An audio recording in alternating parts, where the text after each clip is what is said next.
Wat je dan ziet is dat de kinderkamers worden opgeruimd. En dat gaat dus om €900.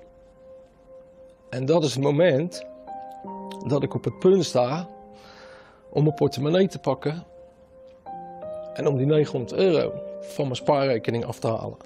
Het feit dat je in 2016 in een land leeft waar mensen, en ik heb het voor het gemak even over Leeuwarden, toch een paar honderd keer per jaar voorkomt dat mensen uit huis worden gezet of in ieder geval een huisuitzettingsvonnis in hun hand hebben.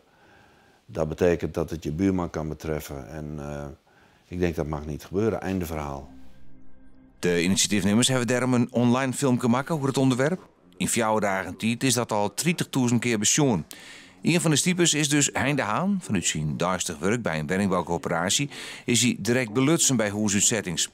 Volgens hem is het belangrijk dat mensen met grote financiële zwierigheden jeder helpen worden als nou het geval is.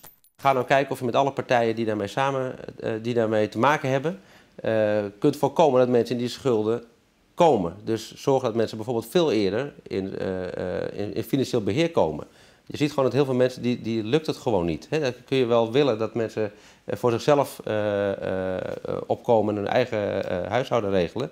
Maar als dat niet lukt, en dat lukt bij heel veel mensen niet, dan moeten we misschien over nadenken om voor die mensen bij wie het niet lukt, heel snel het financieel beheer over te nemen, zodat in ieder geval de vaste lasten worden betaald. Mogelijk wordt de actie ook landelijk richting de politiek in Den Haag uitzetten. Maar eerst Ljouwert, Safien Dauma.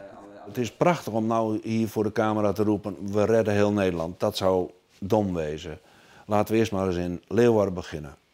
En als we hier het wiel uitvinden en een concept kunnen aanbieden wat je uit kunt rollen over Nederland, ja, dan is het een fantastische actie. En dan staan daar speelgoedbeesten en suskes en wiskes en alles gaat in dozen en alles wordt afgevoerd. Ja, vaak zijn dat ook gewoon gezinnen met kinderen.